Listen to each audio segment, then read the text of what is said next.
La propiedad en el contexto histórico. ¿Qué es del concepto de propiedad a través de la historia? Desde el derecho primitivo, y podemos decir que casi que hasta nuestros días, ha existido un paralelismo entre la estructura social y económica y el régimen de propiedad. O sea, depende de lo que esté pasando en la sociedad, así se entiende a la propiedad. Entonces, lo mejor que podemos hacer es estudiar diferentes épocas en la historia, diferentes épocas en la historia del derecho, para poder establecer una recíproca interdependencia entre estos factores sociales, económicos, políticos y el derecho, y específicamente el derecho de propiedad. Entonces, vamos a dividir en diferentes estratos. No necesariamente son los únicos, sino que es eh, tal vez los más relevantes en cuanto a lo que es el concepto de propiedad y el concepto de derecho de propiedad. Una primera etapa la denominamos derecho primitivo. Se ha dicho que entre los pueblos primitivos existía una tendencia al colectivismo y por supuesto y sobre todo en lo que se refiere a la propiedad inmueble. Podríamos incluso afirmar que por los grandes, extensos terrenos nulios, terrenos de nadie, eh, y eran grandes por la escasez de la población, ni siquiera podríamos hablar de que sean terrenos comunes, porque para hablar de comunes deberíamos hablar de comunidad, debería existir comunidad, de tal manera que haya una mínima organización, que no se daba por lo menos al inicio de la sociedad primitiva. Entonces, podríamos incluso dividir esto en, diría yo, dos segmentos. Los nómadas y los sedentarios.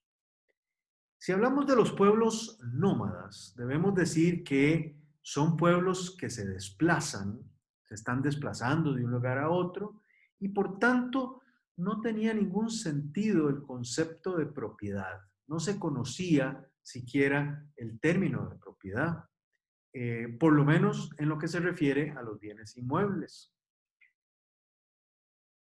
Deberíamos tal vez decir que las únicas posibles pertenencias consistían en sus utensilios y su vestido.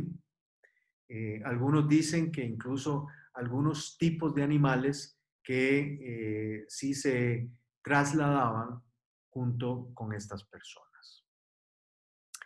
El otro gran grupo son los pueblos sedentarios, cuando se empiezan a asentar en diferentes grupos se empiezan a asentar. Es de imaginar, podríamos imaginar, que los asentamientos primitivos de población, eh, esas tierras pertenecían al grupo, llamémosle como quieran, a la tribu, al clan. Y tal vez podríamos decir que al ser sedentarios, o sea, que empiezan ya a cultivar, ¿verdad? Empiezan a estar en un único lugar y por tanto empiezan a sembrar, se dedican entonces a la agricultura principalmente y a la ganadería. Y surgir después, posteriormente, por supuesto, ya la industria y una serie de cosas más. Pero al estar sobre todo centrados en la agricultura, podríamos decir que no es incompatible con una distribución periódica de lotes, de algunos terrenos. Entonces, dentro del asentamiento, el jefe de la familia va a recibir de parte del mismo clan algún terreno el cual va a poder cultivar. Tal vez podríamos decir que esto constituye el origen más remoto de la propiedad privada. Una segunda etapa que es para mí de trascendental importancia es el derecho romano. Derecho romano que por supuesto es tremendamente extenso en el tiempo, pasando por diferentes periodos, el periodo inicial de Roma, el periodo clásico, el periodo del imperio, la república, etc. Podríamos decir que casi que desde las 12 tablas, el derecho de propiedad aparece ya eh, individualizado, aparece ya como un concepto en Roma. Y esto se explica por la estructura patriarcal de la sociedad romana. Y aquí me estoy refiriendo especialmente a la sociedad romana primitiva, al inicio de Roma. Entonces, el derecho de propiedad no se atribuye sino que al pater familias. No se atribuye a la familia, no se atribuye incluso inicialmente ni siquiera al individuo, sino al pater. Al pater que tiene un poder definitivo y con el tiempo, más allá de su muerte, sobre los bienes.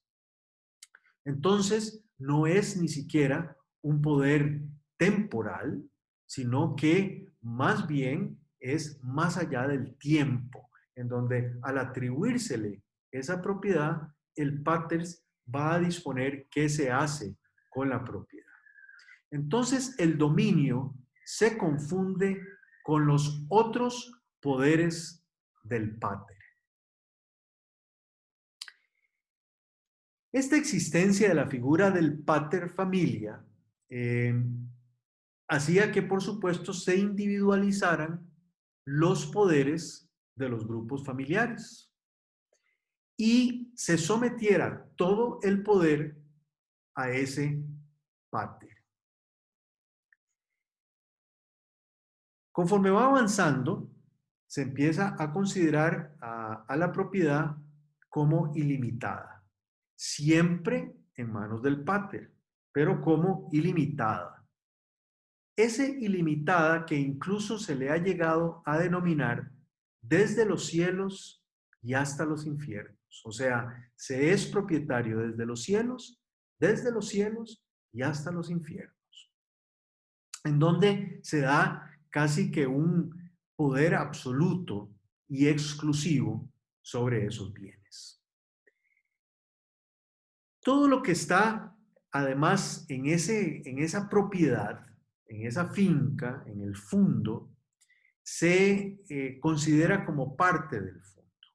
Hablamos de los tesoros, de las plantas, de los árboles, de lo que se construye, de lo que se le pega. Todo va a ser parte de ese bien. Posteriormente, ya en un periodo clásico, aparece el término dominio, mejor conocido en ese momento como dominium, que esto está apareciendo a finales de la República. Los romanos van a designar un señorío sobre la cosa.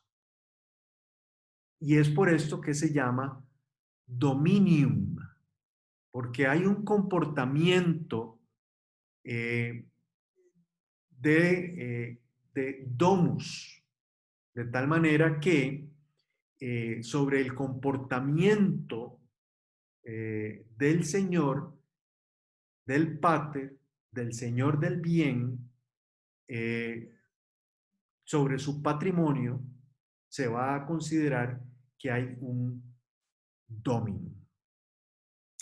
El contenido de la propiedad llega entonces a entenderse como un aprovechamiento completo, absoluto, desde los cielos y hasta los infiernos de esa res o de esa cosa. Y en el imperio, ya en la época imperial romana, desaparece la propiedad pretoria y se empieza ya a tener una propiedad más individual. La posesión del propietario, entonces, se va a demostrar con un título que tiene que haber, por supuesto, una justa causa de adquisición. Y esa justa causa de adquisición se va a determinar precisamente a propósito de dos elementos, la buena fe y la posesión. Debemos sí resaltar que en todo el proceso del derecho romano, desde el derecho romano primitivo hasta la caída del imperio, hay un proceso de generalización, un proceso de abstracción, en donde este dominus, el dominio, viste como un derecho absoluto, exclusivo, perpetuo, que no conoce límites y aparece en toda su extensión con este carácter, de tal manera que este es el concepto que eventualmente va a pasar al derecho moderno como una creación del pensamiento jurídico romano. Pasamos a una tercera etapa, que es el derecho germánico. Ustedes recordarán que la caída del Imperio Romano se da mucho a propósito de los pueblos germánicos.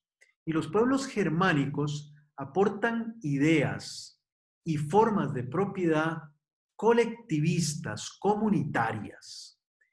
Y estas modalidades comunitarias y colectivistas van eventualmente a influir en la configuración de la propiedad en la Edad Media. Entonces es importante resaltarlo porque vamos a ver que en la Edad Media vamos a tener un poco más estos conceptos. Dentro de esta etapa del derecho germánico, podemos decir que la propiedad de los bienes es un derecho de disfrute o de aprovechamiento. Y fuera de el régimen de propiedad familiar o individual, eh, nos vamos a encontrar con una propiedad colectiva. Nos referimos a que se considera que la tierra es una tierra de labor, hay lugares para pastos y por supuesto grandes extensiones de bosques. Y parte de este terreno se repartía periódicamente entre las familias, pero se era definitivamente propietario de la lanza, se era propietario del caballo, de los ropajes y algunos terrenos que eran para uso exclusivamente familiar. De manera que la gran cantidad de terreno era sobre todo una propiedad colectiva que se va transformando poco a poco y sucesivamente en lo que se conoce como la propiedad feudal y posteriormente incluso más bien en la propiedad real o propiedad señorial, que lleva en sus orígenes un marcado elemento jurídico público que eventualmente más adelante es lo que va a dar lugar a lo que se conoce como los bienes demaniales y sobre todo los bienes comunales. Esto, además, importante señalarlo porque hacia finales de la Edad Media va a ser muy importante, son propios del municipio occidental europeo que Castilla lleva a América y que es considerado dentro del derecho indiano. Bien, pasamos a una cuarta etapa. Entonces, ¿qué es lo que queremos decir? Que entre el concepto romano de propiedad y la Edad Media tenemos ese que llamamos el derecho germánico. Pero pasamos a una cuarta etapa que le vamos a denominar el feudalismo, que está, por supuesto, dentro de la Edad Media. El feudalismo implica el concepto de propiedad con el concepto de soberanía. Esos dos términos tenemos que tenerlos casi que en conjunto. El germen de la propiedad colectiva sirve de base al desmembramiento de la propiedad que extraña el feudalismo, como consecuencia de la debilidad de los reinos bárbaros. Y todo esto, por supuesto, tiene su antecedente en el Bajo Imperio. Podemos entonces decir que durante el feudalismo, el rey es el dueño de todo el territorio. Es dueño de todo el territorio por derecho de conquista. Y es el rey el que cede a sus vasallos tierras en concesiones, otorgándoles incluso poderes jurídico públicos. Y estos son lo que se llaman los señores territoriales. Señores territoriales que hacen lo propio con sus vasallos. Y así suceden una serie de concesiones.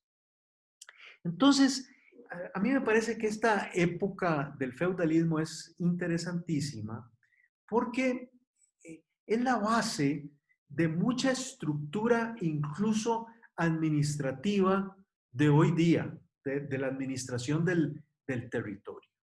Porque cuando hablamos de los señores territoriales, estamos hablando de entre otros, por supuesto, pero para que se den un ejemplo, de los condes, ¿ok? Los condes son nobles y a esos nobles, a esos señores nobles, los condes, señores territoriales, el rey les concede grandes terrenos. De ahí el término el condado, de ahí el término cantón, por ejemplo. Entonces, esos grandes terrenos son manejados por los señores territoriales y ellos ceden a sus vasallos. Entonces, por supuesto, los pueblos se van creando alrededor de cada uno de esos castillos de los señores territoriales, que además ha cedido terrenos a sus vasallos y así sucesivamente. Pero todos los terrenos son dados en concesión. De ahí que, y también otra cuestión interesantísima, de ahí que recordemos que el Papa es otro rey en esa época. Y los príncipes de la iglesia también se convierten en señores territoriales. Entonces, vamos a tener, además de los reyes de grandes reinados, vamos a tener el Papa, que también va a ser rey por derecho de conquista o por compra de ciertos terrenos. Y el Papa va a otorgar a los príncipes de la iglesia, o sea, a los cardenales, también grandes terrenos y así se van sucediendo. Pero interesante también otro elemento que es el término de concesiones y de ahí los conceptos de derecho de concesión que tenemos en el derecho administrativo moderno. Ahora, continuando con la época feudal, entonces podemos establecer que se daban diferentes tipos de propiedad. Tenemos la propiedad señorial, la propiedad comunal, la propiedad eh, alodial, la propiedad servil. La propiedad señorial. También se le conoce a la propiedad señorial como la propiedad real o de los señores territoriales. Con la tendencia que se acelera en épocas más modernas, o sea, hacia finales del feudalismo, se empiezan a restringir, ¿ok? Pero debemos recordar que la propiedad señorial son regalías de la corona hacia los señores, que son los que tienen los vastos terrenos, los grandes feudos. Estos terrenos, por supuesto que también tenían algunos lugares públicos pertenecientes exclusivamente a la corona. Luego tenemos la propiedad comunal, pastos, bosques, algunos caminos. La propiedad alodial o libre, que es una excepción, y que se intensifica sobre todo a consecuencia del comercio en la Baja Edad Media. Y tenemos la propiedad servil. La propiedad servil es los terrenos que los señores feudales daban a sus siervos, también conocidos como los siervos de la gleba, y es un simple derecho de goce sobre la tierra.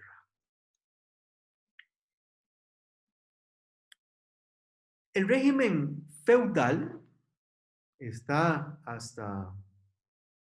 va en decadencia, primero que nada. Eso es importante decirlo, va en decadencia, pero si debemos establecer una fecha, podemos establecer 1789, año en que la Revolución Francesa y los conceptos de la Revolución Francesa ponen término al régimen feudal.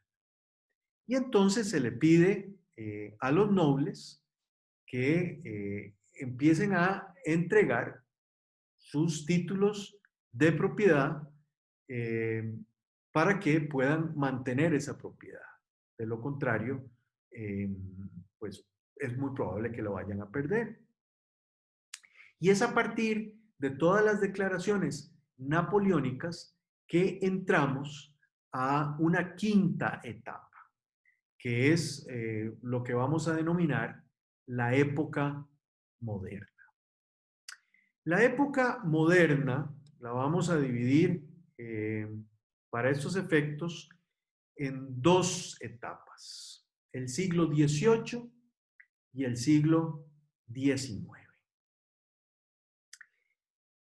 Como les indicaba, con la Revolución Francesa de 1789 se eliminan los derechos feudales y por supuesto esto hace que se elimine el dominio directo del señor feudal.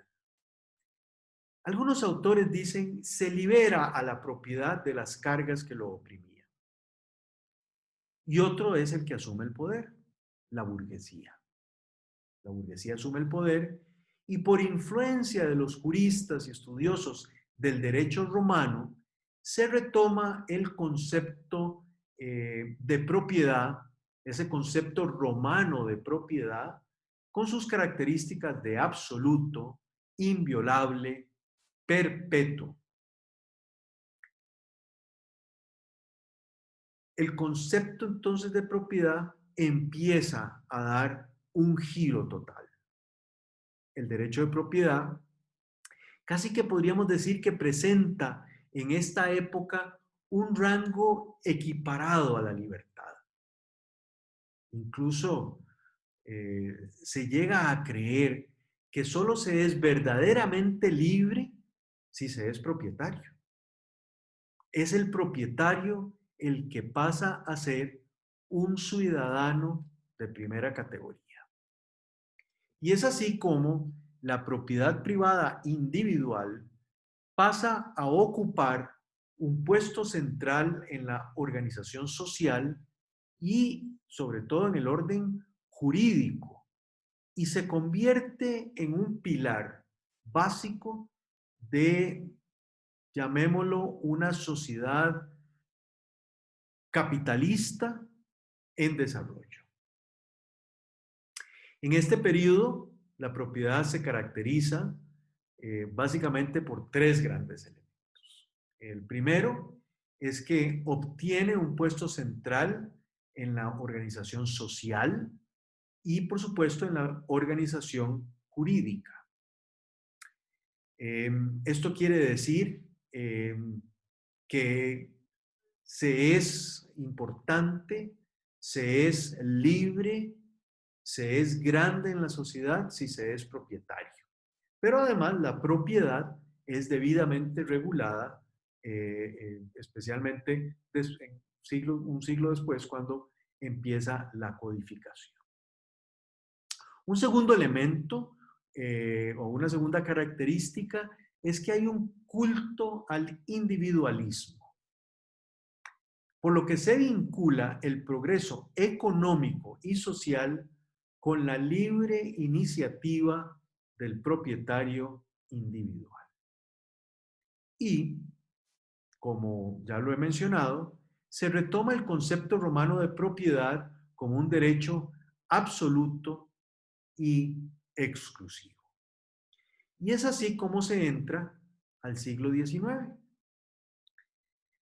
Las ideas liberales de este siglo imprimieron al derecho de propiedad las características de exclusivo, perpetuo y absoluto. El siglo XIX lo podemos caracterizar por ser una época que se conoce como la época de la codificación. El propietario goza de amplios poderes legales. Incluso se considera que puede realizar actos de cualquier clase con sus bienes y hasta destruirlos.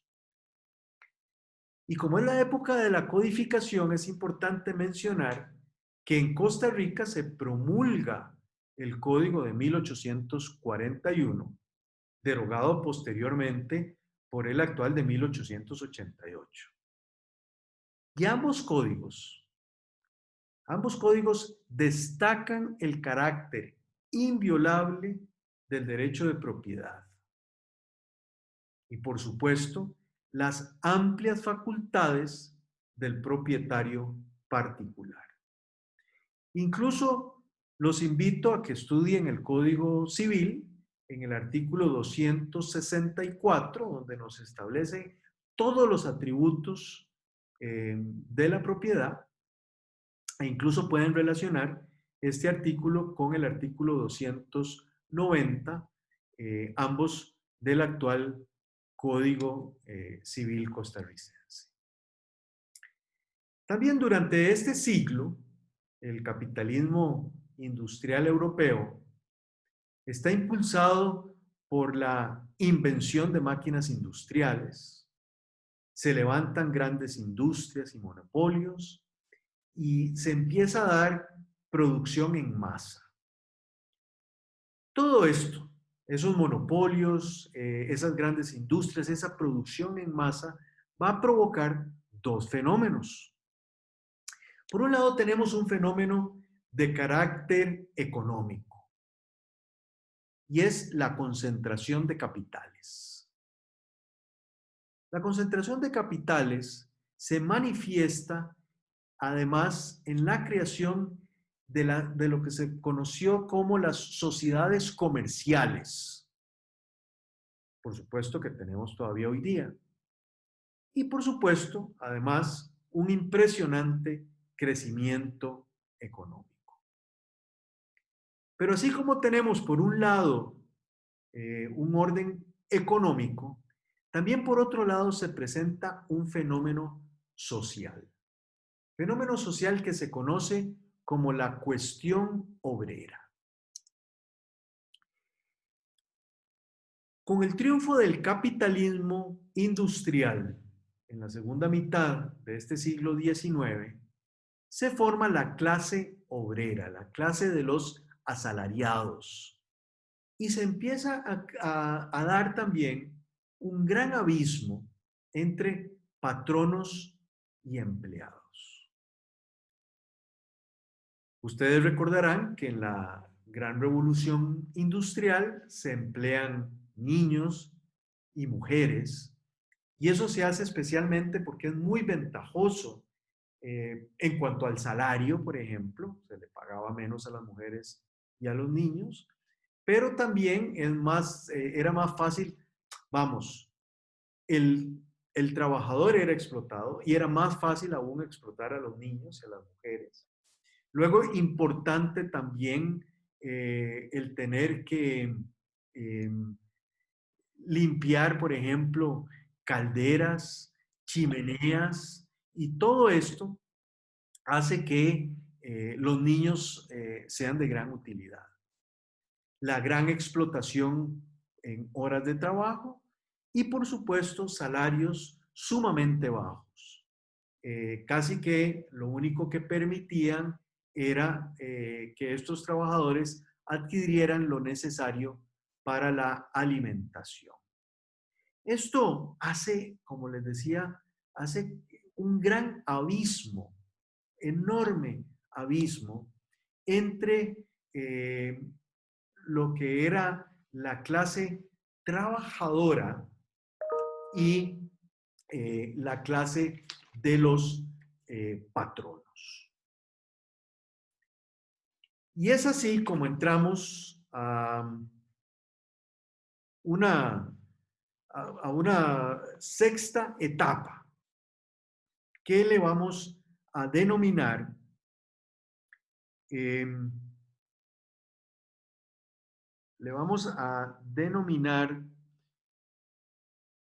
siglo XX.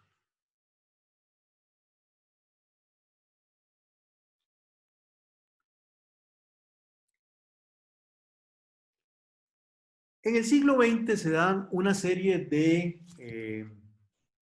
hechos que incluso les podemos llamar fenómenos que se fueron presentando, eh, fenómenos emergentes, problemas emergentes, eh, que hace que también el derecho de propiedad cambie completamente. Vamos a ir mencionando estos fenómenos, estos diferentes fenómenos que hace que el concepto de propiedad varíe. Un primer fenómeno le vamos a denominar la legislación social y protección a los trabajadores. Desde principios de siglo se logra una importante transformación en el ámbito laboral. Veníamos estableciendo una serie de problemas que se daban en el ámbito laboral, y esto varía, por supuesto que durante un proceso, pero varía desde inicios del del siglo XX. En el ámbito laboral se empieza a crear conciencia frente a estos paupérrimas condiciones en que se encontraban los trabajadores. Condiciones de trabajo y condiciones de vida. Y se empieza a hacer un poco más de conciencia de las necesidades de estos trabajadores. Y es así como en el siglo XX se prohíbe o limita el trabajo de menores y de mujeres. En el siglo XX, estoy hablando especialmente en la primera mitad del siglo XX, se establece una jornada de trabajo, se fijan salarios básicos, se crean diferentes tipos de seguros para efectos de proteger a la sociedad. En Costa Rica, por ejemplo, se crea el Banco de Seguro y es a partir de, digamos, casi mediados del siglo XX, eh, hablemos de los años 40, donde se empiezan a dar todas estas reformas a las cuales les estoy haciendo referencia y se crea lo que hoy conocemos como, por lo menos en Costa Rica hoy lo conocemos como la Caja Costarricense del Seguro Social. De tal manera que podemos decir que el trabajo humano cobra un mayor valor social, un mayor valor ético y pierde ese concepto de cosa para ser ya más bien un servicio, ¿ok? Ya no es una cosa que se compra y se vende, sino que se le empieza a dar un mayor valor al ser humano y al servicio que éste presta. Otro fenómeno interesante es el desarrollo del capitalismo transnacional. El siglo XIX había creado las sociedades comerciales y el siglo XX hace que el crecimiento del sistema societario se impulse aún más y se convierta en un esquema ya dentro del derecho de propiedad. El capitalismo industrial, así como el capitalismo comercial y financiero, ya para entonces ha acumulado enormes capitales. Y estos enormes capitales permiten que las empresas empiecen a lanzar a nuevas aventuras económicas e incluso a algo muy interesante. ¿Cuál es el conquistar nuevos mercados? Esto quiere decir que ya no se piensa tanto en el mercado local, ¿verdad? En el mercado del país o de la zona, sino que se empieza a pensar en salir de cada uno de esos países. Y es así como la sociedad empresarial encuentra una fórmula, y esta es la sociedad transnacional o la sociedad multinacional. Y es así como se crean entonces lo que se ha conocido como los holdings. Los holdings se convierten en verdaderos gigantes con un gran poder económico y además un gran poder financiero. Entonces, vean cómo estamos hablando ya no solo de sociedades comerciales y ya no solo, por supuesto, de sociedades familiares, sino que estamos hablando de grandes sociedades donde hay varios socios. Y el socio pasa a ser entonces, por supuesto que es propietario, pero pasa a ser, yo le denomino una especie de acreedor de la empresa. Porque, ¿qué es el socio si lo que tenemos son una serie de socios que ninguno es el dueño único de la empresa, ninguno es el propietario del inmueble? O sea, más bien tenemos grandes sociedades propietarias de inmuebles y, por supuesto, propietarias de la industria o de lo que producen, y la persona es más bien socia, dueña de acciones, y usualmente son entonces una serie de socios todos minoritarios, ninguno un gran propietario. Entonces, digo que se convierte en una especie de acreedor de la empresa porque casi que solo tienen el derecho exclusivo de recibir dividendos en forma periódica. Porque sí, por supuesto que pueden votar, pero lo que van a votar es siempre en términos de minoría. De tal manera que es muy difícil que den directrices, que señalen políticas de la empresa o decidan sobre la organización de la misma, quedando esto en manos casi que exclusivamente de la parte administrativa o junta directiva. Entonces la propiedad asume una perspectiva nueva, una perspectiva diferente. Es una concepción objetiva de la propiedad. ¿Qué quiere decir esto? Que el derecho de propiedad en el ámbito de la empresa constituye un elemento más de esa organización empresarial. La propiedad es parte de la organización de la empresa y entonces está sujeta a los fines que tenga la sociedad. Sociedad que entonces va a determinar qué se hace con esos bienes. El derecho de propiedad deja entonces de ser una garantía de libertad individual, como lo era en el siglo XVIII, o a finales del siglo XVIII y en el siglo XIX, deja de ser esa garantía de libertad individual para convertirse en un instrumento que podríamos decir que más bien lleva a la lucha económica. Una tercera problemática o fenómeno interesante que llama la atención es lo que se conoce como la problemática de los monopolios. El capitalismo y la acumulación de capitales facilitó la creación de grandes industrias. Y estas industrias, estas grandes industrias, tienen grandes capacidades económicas. Capacidad económica, entonces, de absorber, de comprar y absorber a las empresas más pequeñas. O, si no las absorbían, hacer que quebraran estas empresas más pequeñas.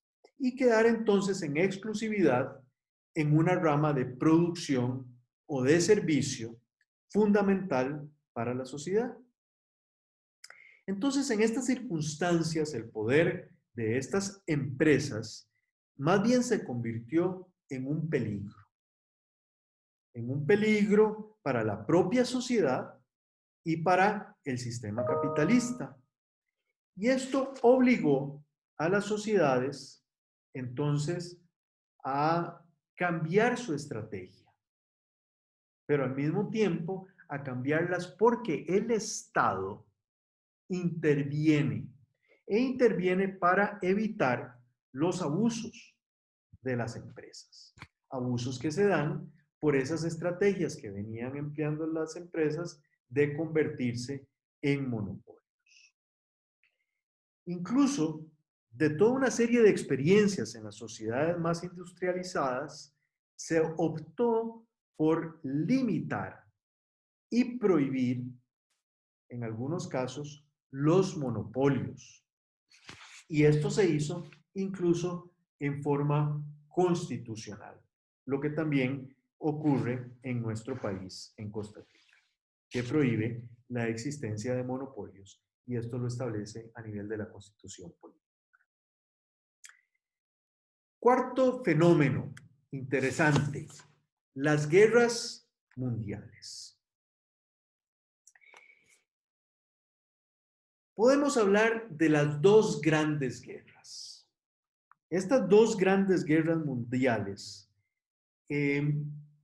despiertan el sentido de la solidaridad humana. Y esto está motivado en una considerable legislación socioeconómica. Debemos pensar que durante este periodo hubo una gran destrucción de ciudades completas, pero no debemos pensar en la guerra solo como en la destrucción de las ciudades. Hubo destrucción de ciudades, hubo destrucción de naturaleza, hubo destrucción de flora y fauna, pero hubo una gran destrucción económica también, porque no solo se ven afectadas aquellas ciudades, aquellos pueblos, aquellos países que estaban directamente involucrados en la guerra, pero también todos aquellos que no lo estaban, como Costa Rica, por ejemplo, en donde, por supuesto, siendo el café lo que más exportábamos, pues se disminuye, por no decir que se para la exportación, precisamente por las guerras. Entonces, este periodo hace que crezca una concienciación general sobre la necesidad de protección de los recursos naturales, de los patrimonios históricos y arquitectónicos, y otro elemento importante, el solventar el déficit habitacional. En el ámbito de lo político, especialmente después de la Primera Guerra Mundial, se abre paso a lo que se conoció como el ideario socialdemócrata. Y es así como crece la idea del Estado social de derecho.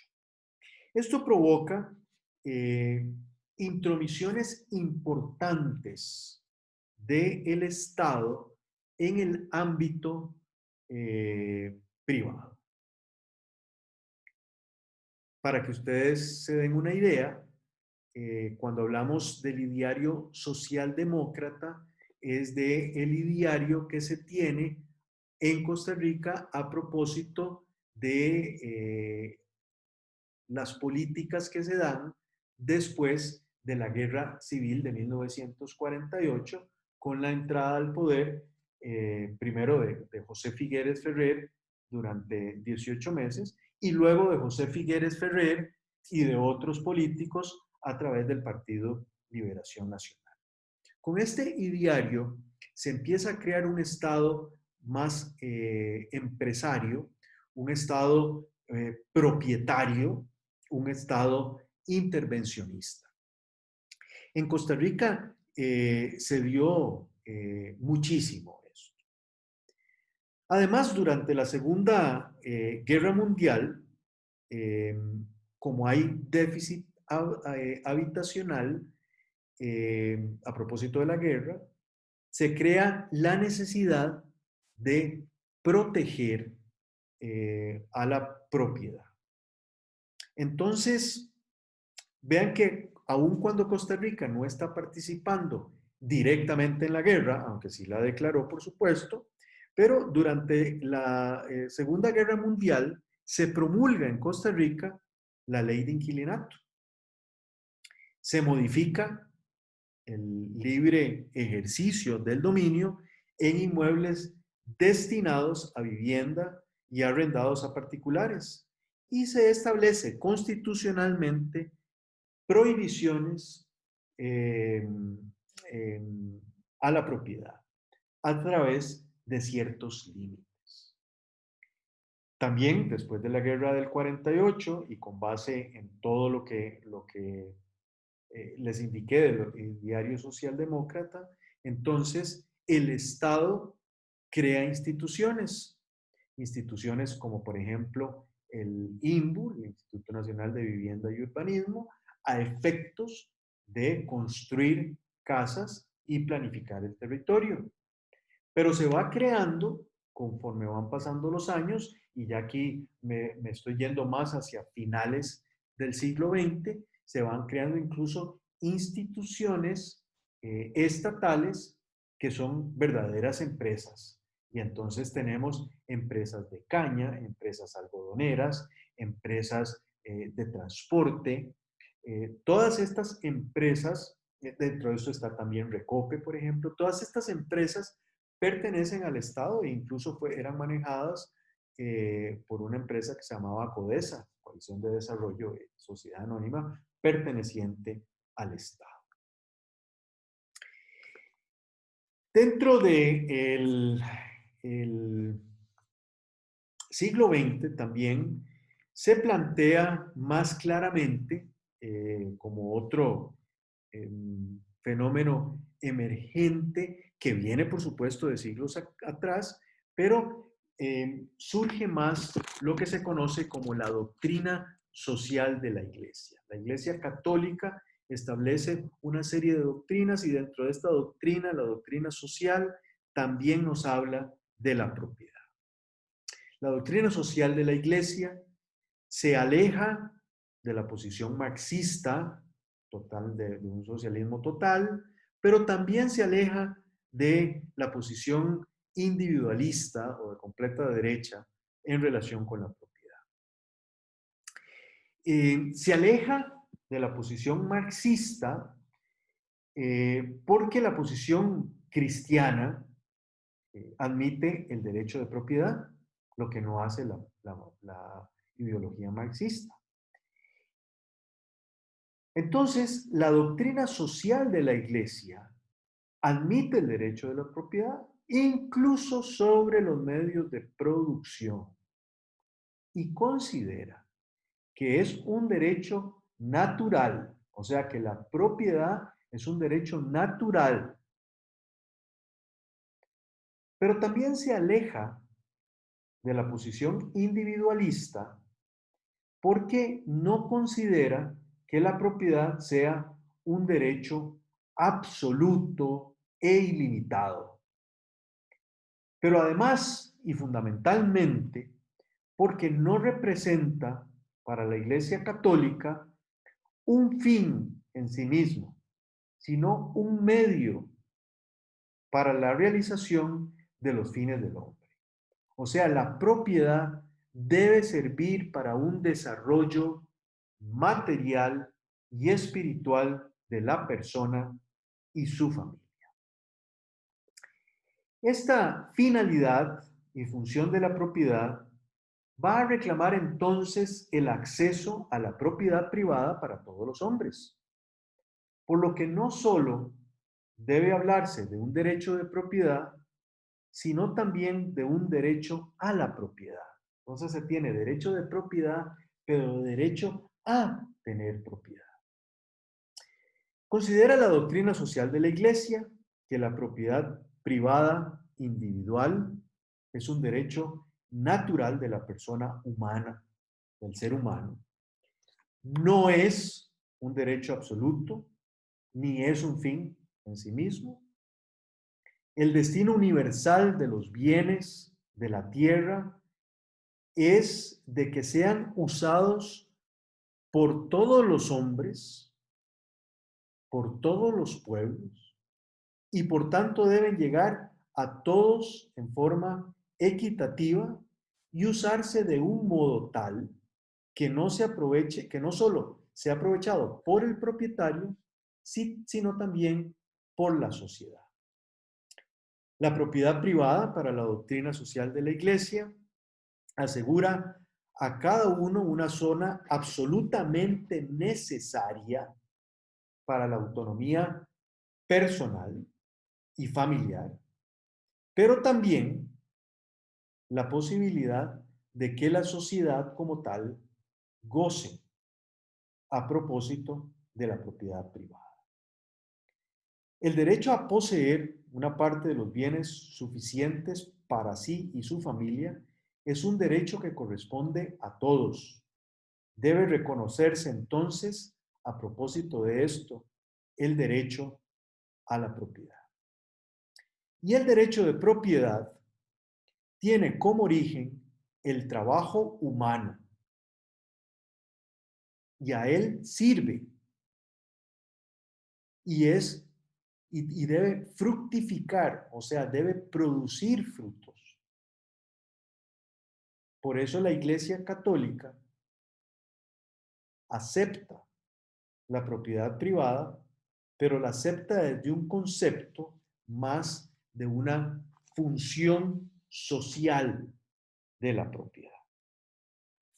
Y esto me lleva entonces a hablarles un poquito de el último fenómeno que surge en el siglo XX, y es precisamente la función social de la propiedad.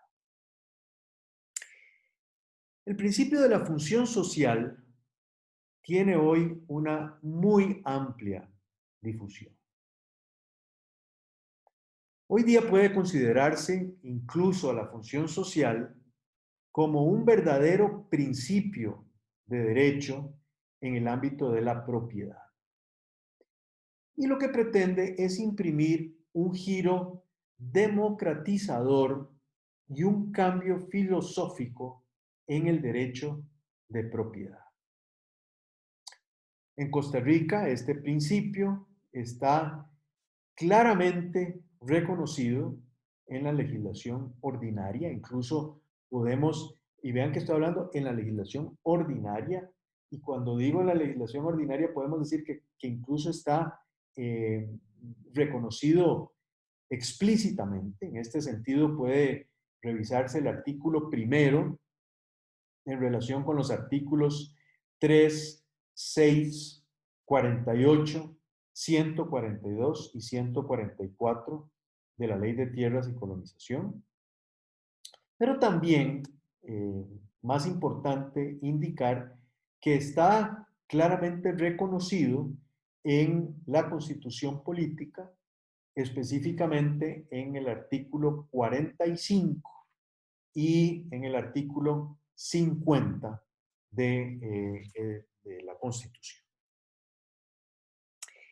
El principio de la función social de la propiedad surge como una alternativa frente a un liberalismo excesivo y frente a un socialismo radical.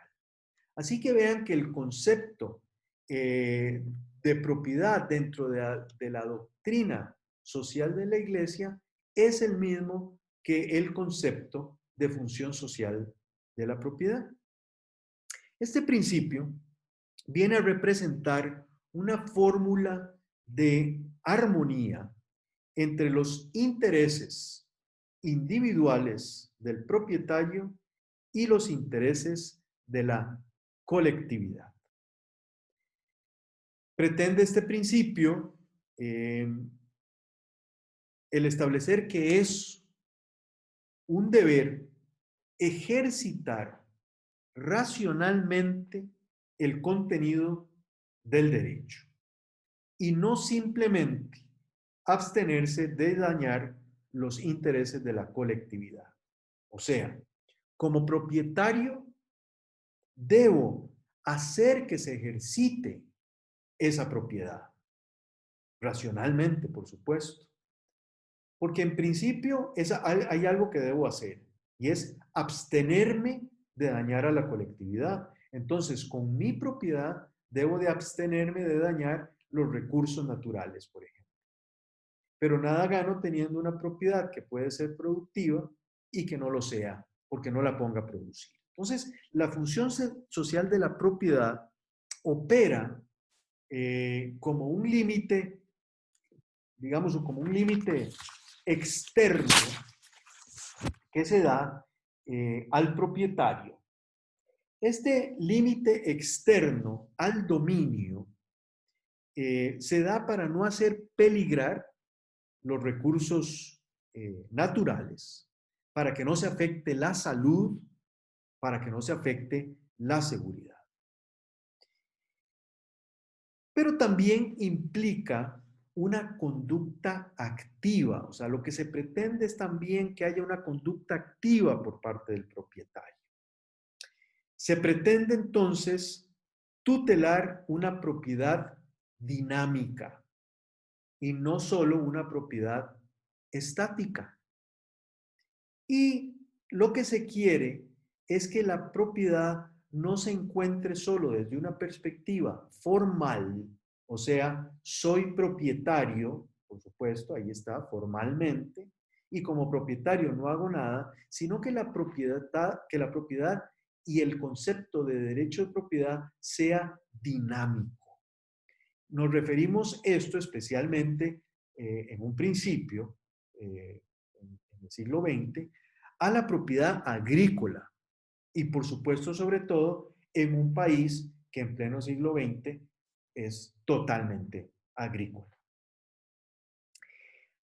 Además de la tendencia subjetiva o lo que se conoce como el perfil subjetivo de la función social que acabo de mencionar, se destaca también un aspecto objetivo que consiste en la obligación del Estado y de sus instituciones de promover el acceso a la propiedad, de promover el acceso a la propiedad de los bienes productivos, a permitir que se pueda accesar a esos bienes productivos. Y esto en Costa Rica encuentra su sustento en el artículo 50 constitucional. Entonces, la función social, eh, vista como un deber del propietario de actuar y de hacer, y hacer que el fondo produzca y que lo haga además en términos racionales, no constituye una imposición. Eso es importante decirlo. No es una imposición de carácter totalitario o antidemocrático, como algunos, por supuesto, lo han querido hacer creer. No significa tampoco una garantía legal del derecho de propiedad. Lo que significa todo esto, lo que se quiere es que la propiedad no sea estática, sino que sea dinámica. Lo que se quiere es que la propiedad produzca, que represente un progreso, que se pueda caminar, que se pueda trabajar, que se pueda producir, que la propiedad sea parte fundamental del desarrollo en un país. De tal manera que con la propiedad se pueda crear empleo, que con la propiedad se pueda crear vivienda, que con la propiedad se pueda crear empleos. Sin embargo, es importante decirles que el principio de función social no es en ningún momento incompatible con el derecho de propiedad contenido en el 45 a propósito de eh, cuando digo en el 45 me refiero al artículo 45 de la Constitución Política y me refiero a la inviolabilidad, ni tampoco al contenido en el Código Civil costarricense o en los códigos civiles en general. No suprime, no anula esa parte esencial y esos atributos que tiene el propietario. En ningún momento los va a eliminar, sino que lo que hace es promover que la propiedad sea dinámica, que la propiedad produzca. En este sentido, la Sala Constitucional, perdón, no la Sala Constitucional, la Corte Suprema de Justicia se ha pronunciado en varias ocasiones en relación con la función social. Y me permito leer un par de artículos eh, contenidos en algunas resoluciones. Tenemos una resolución de las 19 horas del 25 de enero de 1956 de la Corte Plena que indica en lo que interesa: de lo expuesto no se vislumbra haberse vulnerado el artículo 45 de la Constitución, pues las leyes que se indican como infringidas simplemente ejercitan la función social a que está destinada la propiedad en general. Esta resolución a mí me gusta porque claramente nos establece que es criterio de la Corte Suprema que en efecto la propiedad tiene una función social. También la Sala Primera de la Corte Suprema de Justicia, en la resolución número 106 del 25 de septiembre de 1981, en lo que interesa, indicó: se conviene en admitir a la propiedad privada como forma natural y normal del derecho de propiedad, pero considerándola ya no como un derecho absoluto o ilimitado, sino como un derecho de ejercicio racional y limitado, que tiene una función muy importante. Temas que se analizarán cuando veamos todos los atributos que tiene el propietario individual precisamente por ser propietario. Pero otra vez, es un concepto romano de propiedad, de que se es propietario desde los cielos y hasta los infiernos, pero se empieza a limitar. Y parte de lo que se empieza a limitar es a propósito de la función social de la propiedad. Puedo también referirlos a alguna otra jurisprudencia, como es de la Corte Plena de las 14 horas del 25 de noviembre de 1971, o la sentencia del 11 de febrero de 1985 del Juzgado Tercero Penal de San José, o la resolución número 231 de la Sala Primera de la Corte Suprema de Justicia de fecha 20 de julio de 1990. Bien, y con todos estos criterios pasamos al siglo XXI. Última etapa en la que podemos decir que nos encontramos hoy día, en donde presenta una serie de elementos interesantes. Me refiero a los primeros 10 años del siglo XX. Se presenta una nueva legislación laboral. Se establecen una serie de derechos adicionales a los trabajadores. Legislación que además se vuelve a reforzar eh, eh, alrededor del año 2018, más o menos, 17, 18, con mayor legislación laboral. También hay una mayor apertura de los mercados, se empieza a dar una mayor globalización del mercado y se empieza a reducir el concepto del Estado empresario. Hay mayor protección a la propiedad intelectual, se crea nueva legislación en materia de arrendamiento, se elimina la ley de inquilinato que se había creado a propósito de la Segunda Guerra Mundial y más bien pasamos a la ley de arrendamientos urbanos y suburbanos, en donde se cambia nuevamente el concepto de propiedad y se le da un mayor poder al propietario.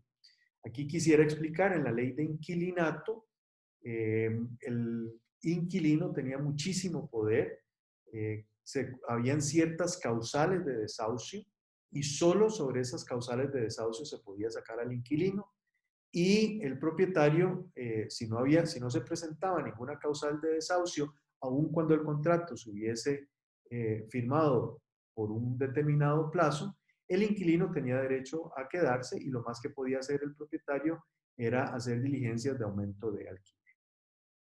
Ya con esta nueva legislación, el propietario adquiere un poder mayor sobre el inmueble y, aunque se protege al inquilino durante un plazo de 3 años, con un aviso previo, a los 3 años perfectamente se puede obligar el desalojo.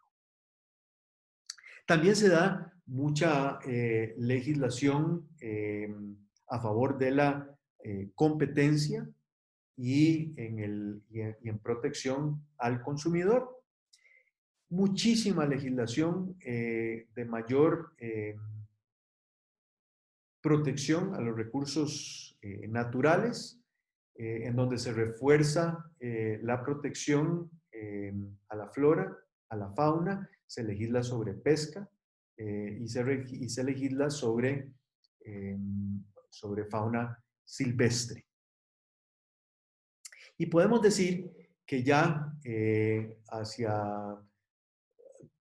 después del 2015 y hasta la fecha, hay 2 elementos adicionales muy importantes en relación con la propiedad.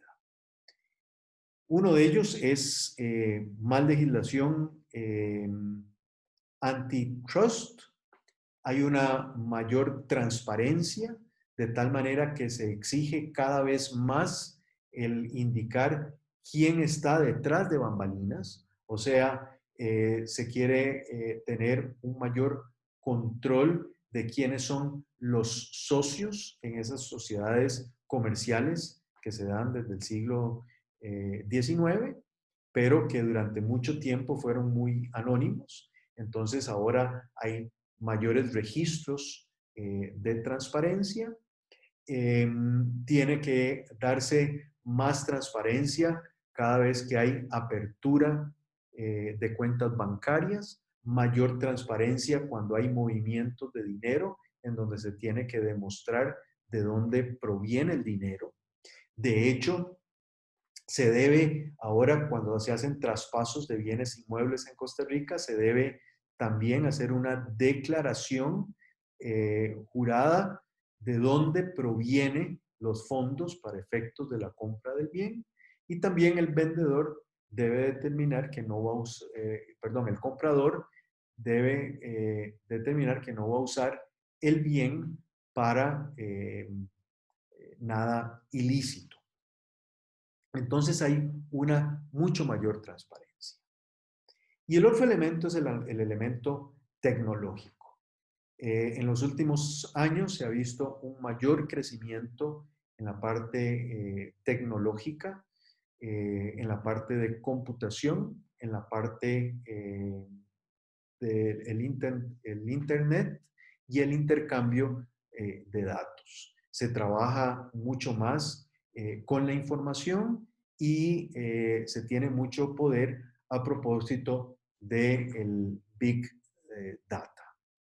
Esto hace que se deba proteger dos cosas muy importantes. Se deba proteger aún más la propiedad intelectual, pero al mismo tiempo se deba proteger todos los datos. Hablamos, por supuesto, de los datos personales, pero también los datos que se tienen en relación con información, ya no solo de las personas, sino de las cosas como tales. Entonces se debe proteger a la persona física y sus datos, a la persona jurídica y sus datos, y a las cosas como tal. Pero al mismo tiempo hay una mucho mayor apertura y mucho mayor transparencia. Se está volviendo a un concepto también de qué cosas son realmente necesarias y cuándo es necesario ser propietario. De ahí que hay algunos movimientos mayores hacia la posibilidad del crecimiento de los arriendos. O sea, la gente más joven, no solo por una cuestión económica, sino por una cuestión de preferencia, pero vamos a llamar a ambos, prefieren arrendar antes que comprar. Pero los nuevos diseños de las nuevas casas, de los nuevos apartamentos y de las nuevas oficinas también nos deben llevar a pensar en elementos tales como el distanciamiento, tales como la necesidad de poder tener el equipo suficiente y el espacio suficiente y la comodidad suficiente para el teletrabajo, para el trabajo a través de las computadoras, para las conferencias virtuales y para el desarrollo del trabajo a través de la. Como es lógico por ser el ser humano cambiante todos los días, los conceptos de cómo se ve a la propiedad hoy día, pues poco a poco van cambiando. Sin embargo, hasta la fecha, es importante resaltar nuevamente que por lo menos en Costa Rica se protege a la propiedad privada desde una perspectiva constitucional, como he mencionado, los artículos 45 en relación con el artículo 50, ambos de la Constitución Política, dándole además a nivel de legislación amplios poderes al propietario. En específico, nos referimos al artículo 264 del Código Civil costarricense. Muchas gracias.